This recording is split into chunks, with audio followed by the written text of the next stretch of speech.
একদিন আমি মাহফিল কইরা রাতের বেলায় ঢুকলাম, রাত্র তখন প্রায় ফজরের আজান হবে, সুবহে সাদেকের কাছাকাছি ফজরের আজান দিবে, কোন জায়গায় আজান শুরু হয়ে গেছে, কোথাও আজান দিবে। আমি গেটটা ঢুকছি, দেখি আমার আগে আগে আমার মাদ্রাসার শরহে বেকায়া জামাতের এক ছাত্র ওই গেটটা ঢুকতেছে। এই ছেলেটা তাড়াহুড়া করে ঢুকলো, এখনো আজান হয় না, গেটের বাহির থেকে ঢুকলো। আমি চিন্তায় পড়ে গেলাম, এত রাত। আমি চিন্তা করলাম এই ছেলেটা এত রাত্রে কোত্থেকে আসলো, কোথায় গেল। আমি জিজ্ঞাসা করলাম, এই মিয়া তুমি কই গিয়েছিলে এত রাত্রে? কথাটা জিজ্ঞাসা করার সাথে সাথে দেখি সে কাজু মাজু করতেছে। আমি বললাম এদিকে আস। ভাবছি হয়তো কোনো অন্যায় বা কোনো উল্টা পথে গেছে কিনা। আমার রুম তখন উপরে ছিল, ওরা হাতটা ধরে আমার সাথে উপরে নিয়ে গেলাম। রুমের মধ্যে যাওয়ার পর আমি তার কাছে ডাকলাম। ছেলেটা আবার মেধাবী, ক্লাসে 1 নম্বরের ছাত্র।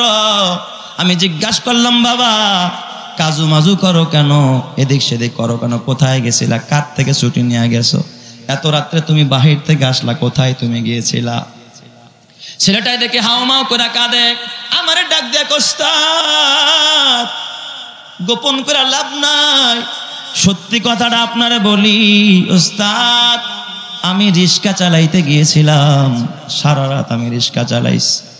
10টা বাজে দারুল ইকরাম সব হাজিরা দেয়, হাজিরার পর থেকে আমি রিক্সা চালানোর জন্য বের হয়ে গেছি।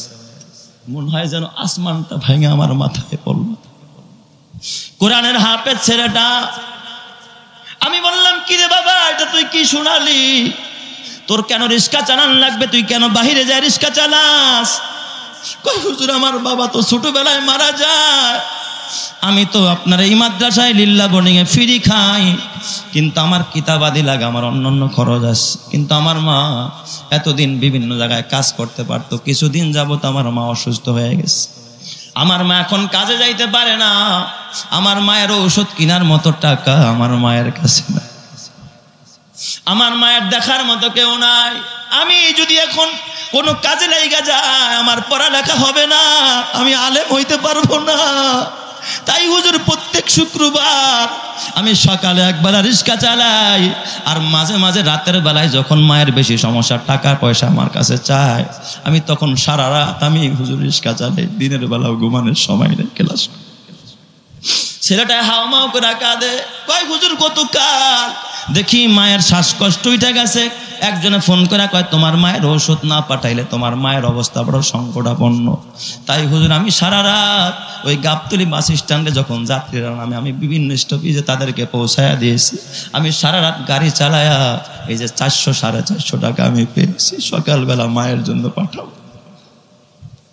এ যুবক ভাই, কত কষ্ট করে মাদ্রাসার ছেলেরা পড়াশোনা করে, দিনের পর দিন না খায়া থাকে।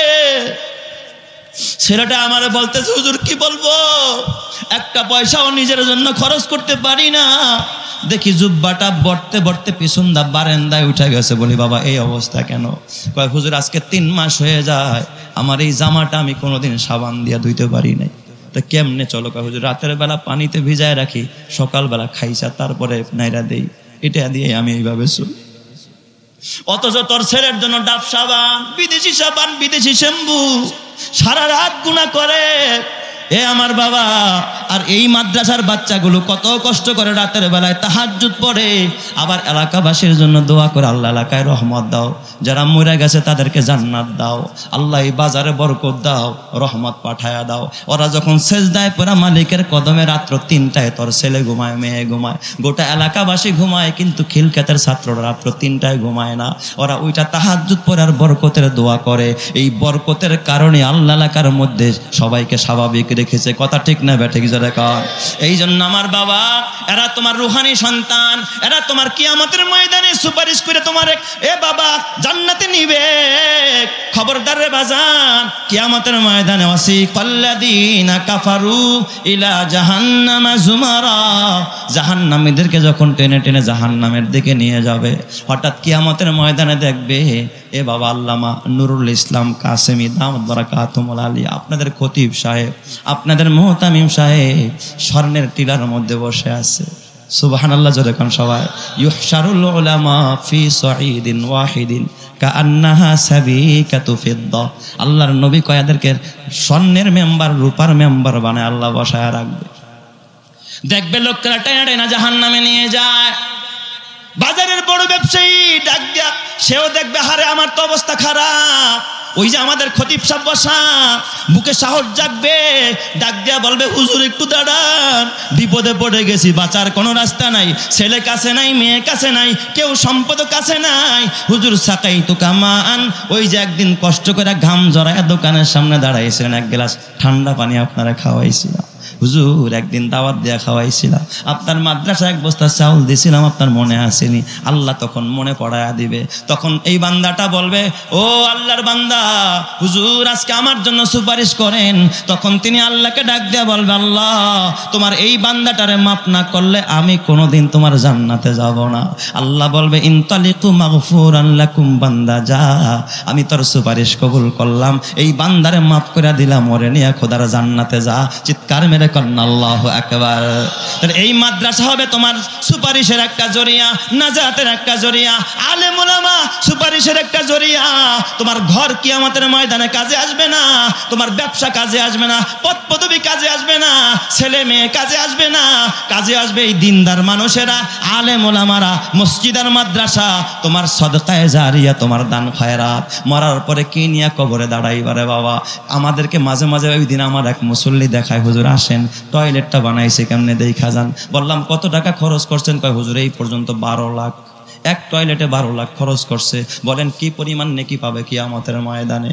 আমি বললাম, হাজি সাহেব করছেন ভালো কথা, কিন্তু যদি এই টাকাটা আল্লাহর ঘরে দিতেন, মসজিদে দিতেন, মাদ্রাসায় দিতেন, যতদিন ইবাদত হইতো, যত নেক আমল হইতো, এর অর্ধেক সওয়াব অলরেডি আপনার অ্যাকাউন্টে জমা হইতো। কথা ঠিক কিনা?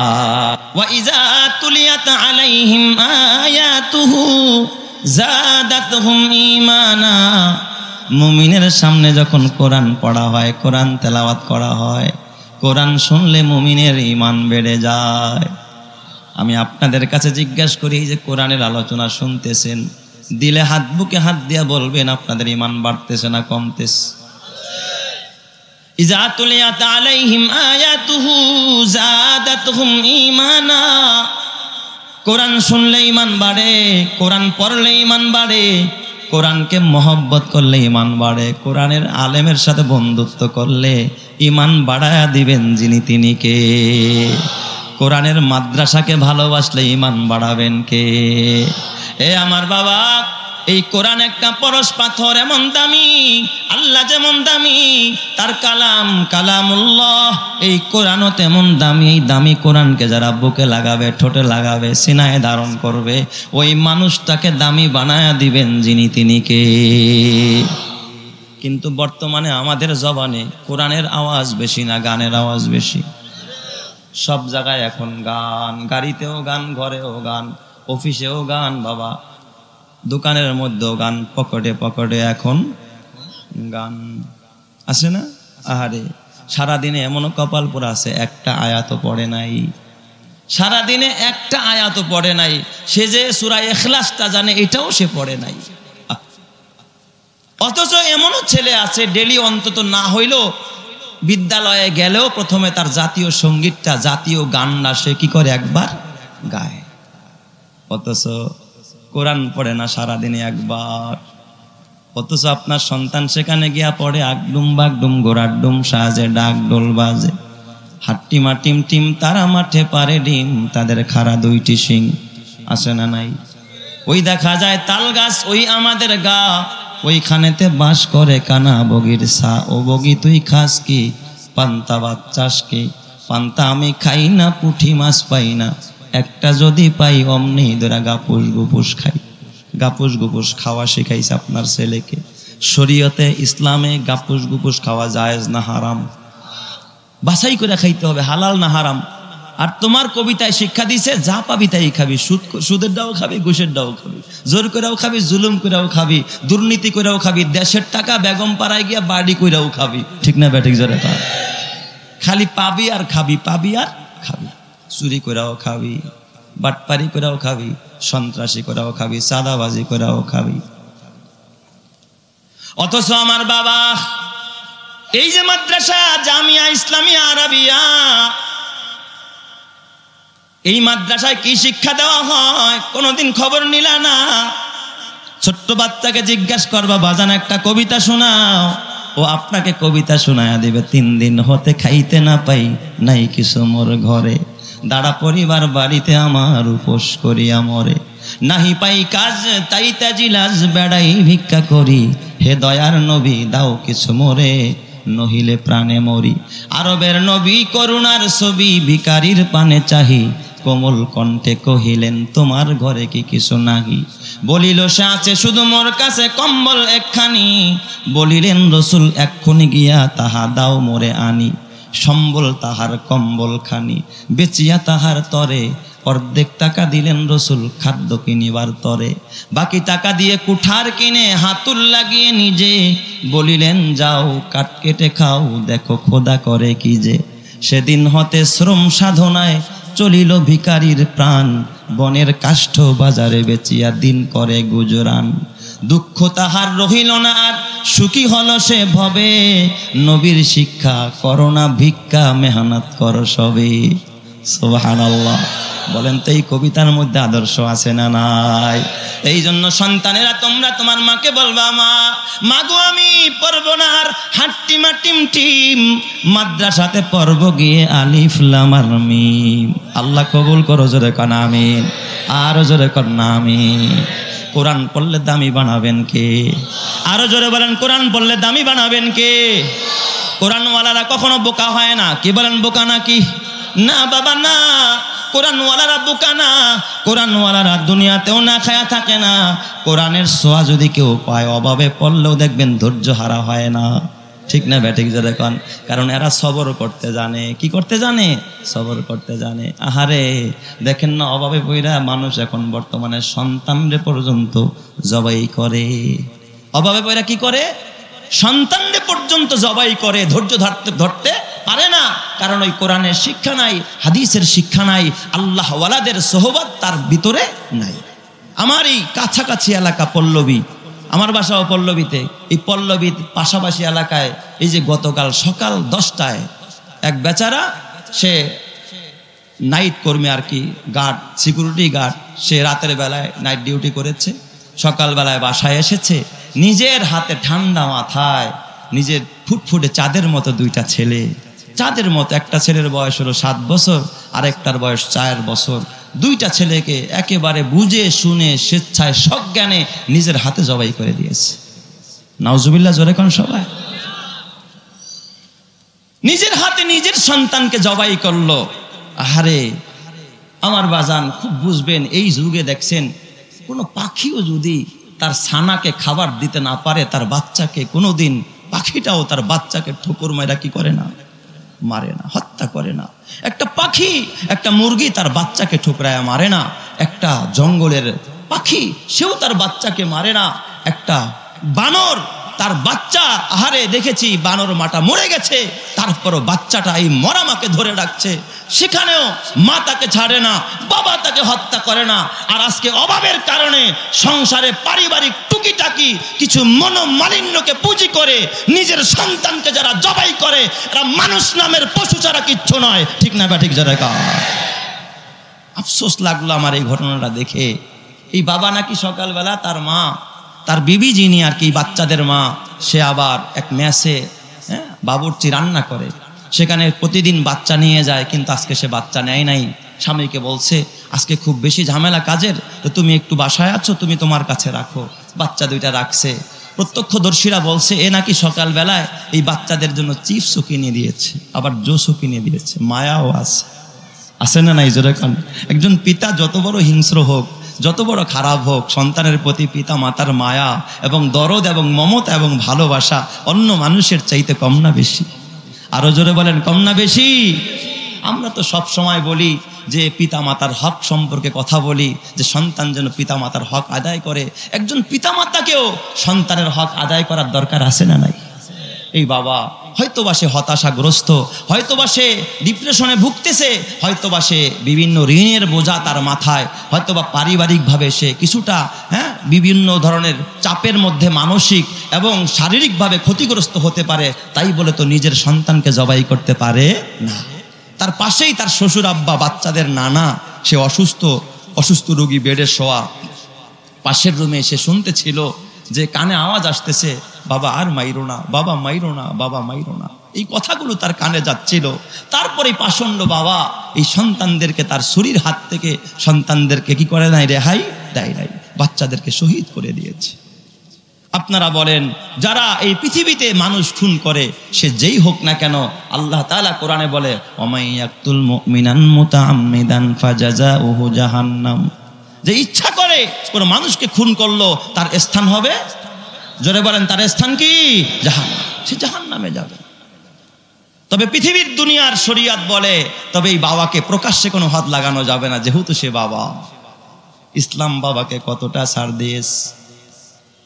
কিন্তু এ যুবক ভাই, এ বুড়া বাবা, এই লোক তো ডিপ্রেশনে ভুগে, হয়তো সন্তান খুন করল, তুমি তারও বড় ডাকাত। তুমি সন্তানকে দিন না শিখায়া সন্তানরে জবাই করছো, তুমি সন্তানরে কোরআন না শিখায়া তুমিও সন্তানরে কি করছো, জবাই করছো।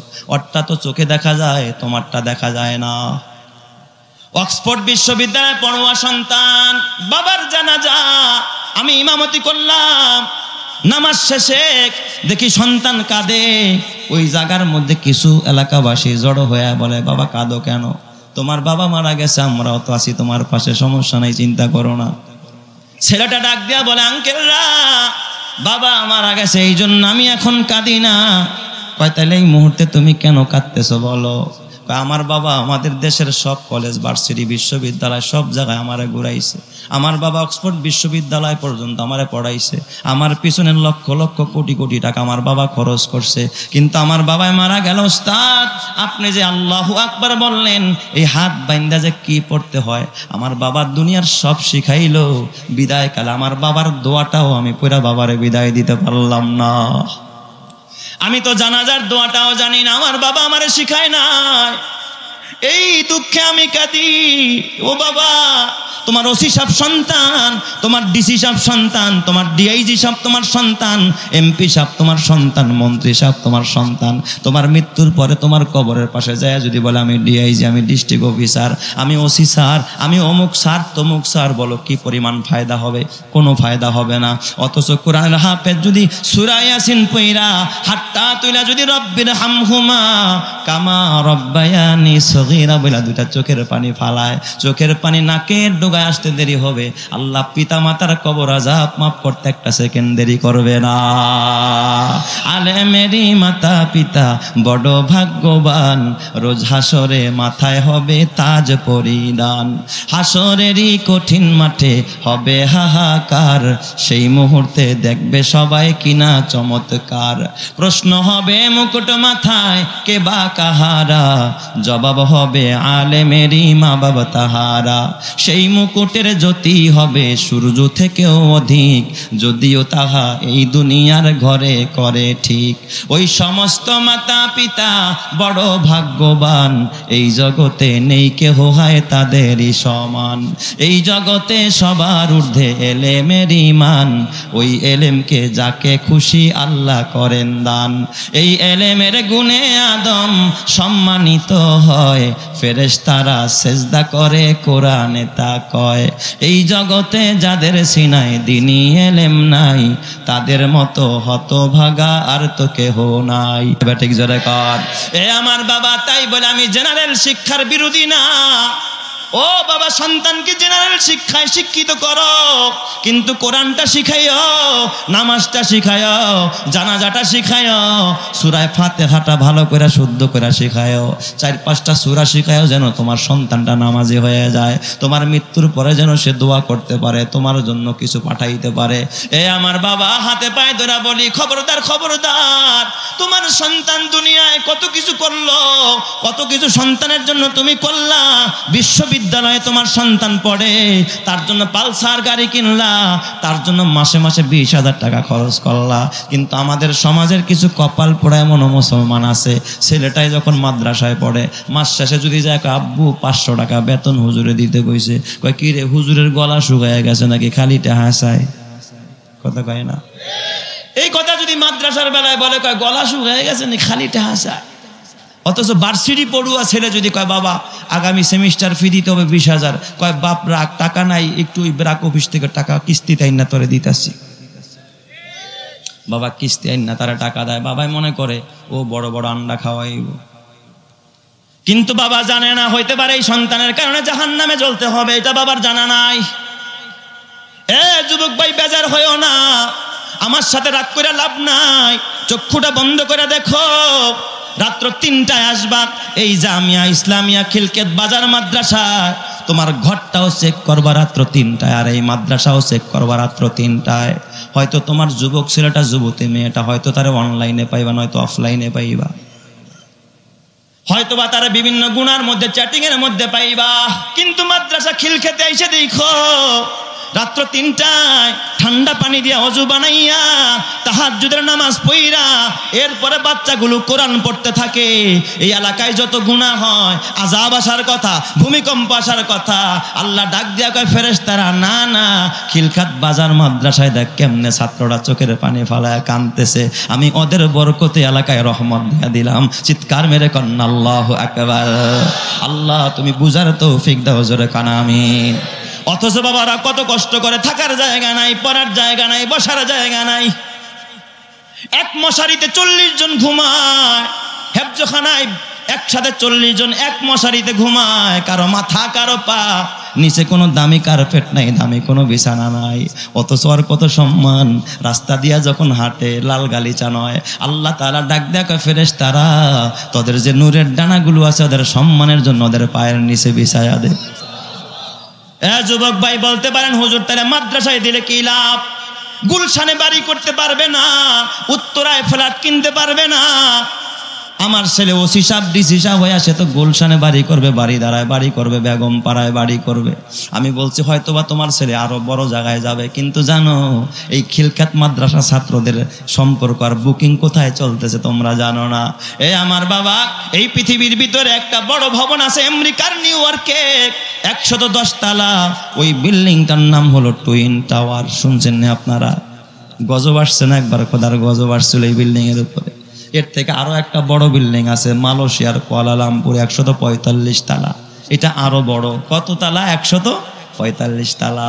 এর থেকে আরো একটা বড় ভবন আছে, বড় বিল্ডিং আছে বাবা দুবাইতে, বুর্জে খলিফা, 165 তলা। পৃথিবীর সর্বোচ্চ ভবন হলো বুর্জে খলিফা দুবাইতে, 165 তলা। এর থেকে বড় কোনো ভবন এই জমিনে নাই। বিজ্ঞান বলে, সায়েন্স বলে, আধুনিক বিশ্ব বলে এর থেকে বড় কোনো ভবন বানাইলে জমিন ভূগর্ভে চলে যাবে, তার ধারণ ক্ষমতা নাই। তার মানে পৃথিবীর সর্বোচ্চ সম্মান 165 তলা, যেটা বুর্জে খলিফায় অবস্থিত রে মুসলমান। কিন্তু জানো না এই মাদ্রাসায় ভ্যানওয়ালার সন্তান, রিস্কাওয়ালার সন্তান, অটোওয়ালার সন্তান, দিন মজুরের সন্তান, একজন হকারের সন্তান এই মাদ্রাসার থেকে যখন কোরআনের হাফেজ হয়ে যায়, ওর বুকিং কোথায় জানো নি? কিয়ামতের ময়দান আল্লাহ বলবে ক্বালু লিসাহিবিল কুরআন, আল্লাহ তাআলা ডাইকা বলবে হাফেজে কোরআন আয়, তোর জন্য আমি আমেরিকার মতো, নিউ ইয়র্কের মতো 110 তলা না, মালয়েশিয়ার কুয়ালালামপুরের মতো 145 তলা না, ওই যে দুবাইয়ের মতো বুর্জে খলিফার মতো 165 তলা না, আমি তোদের প্রত্যেকের জন্য 6666 তালা বিশিষ্ট জান্নাতটা আমি বরাদ্দ দিয়া দিলাম। চিৎকার মেরে কান আল্লাহু আকবার। শুধু তাই না, ওর মা বাবার ডাক দিবে হাফেজে কোরআনের মা আয়, এ হাফেজে কোরআনের বাবা কোথায় আয়। নূরের মেম্বার কায়েম কইরা আল্লাহ ওই মেম্বারের মধ্যে বসায়া নূরের টুপি মাথায় পড়ায়া দিবে। সুবহান। এক একটা টুপির জ্যোতি হবে সূর্যের আর কি আলো তার থেকেও বেশি। আল্লাহ আমাদের সবাইকে নসিব করো, জোরে কান আমিন। অথচ বাবা এই সন্তানের জন্য কোনো পেরেশানি নাই, নিজে আলেম হইলা না, সন্তানরে আলেম বানাইলা না। আর এই আলেমদের জন্য তোমার চোখের পানিও ঝরে না। ইট পাথরের ঘরে থাইকা দিলটারে তো ইট পাথরের মতো শক্ত বানায় ফেলছো রে বাবা। আগের যুগের মানুষ কাঁচা মাটিতে ছিল, দিলটা বড় নরম ছিল, চোখে পানি চলে আসতো। এ বাবা, আমার জীবনের একটা বাস্তব ঘটনা শোনাই। আমার জামিয়া দারুল হাবিব মিরপুর 11, আমি মাঝে মাঝে আমার ছাত্রদেরকে আমি যে কতটা ভালোবাসি এটা আল্লাহ ছাড়া কেউ জানে না। আমি এতটা ভালোবাসি তাদেরকে। ওদের দোয়ায় হয়তো আমার মা বাবার দোয়ায়, আল্লাহওয়ালাদের দোয়ায় হয়তো আমার এই পর্যন্ত আল্লাহ তাআলা চালাইতেছে।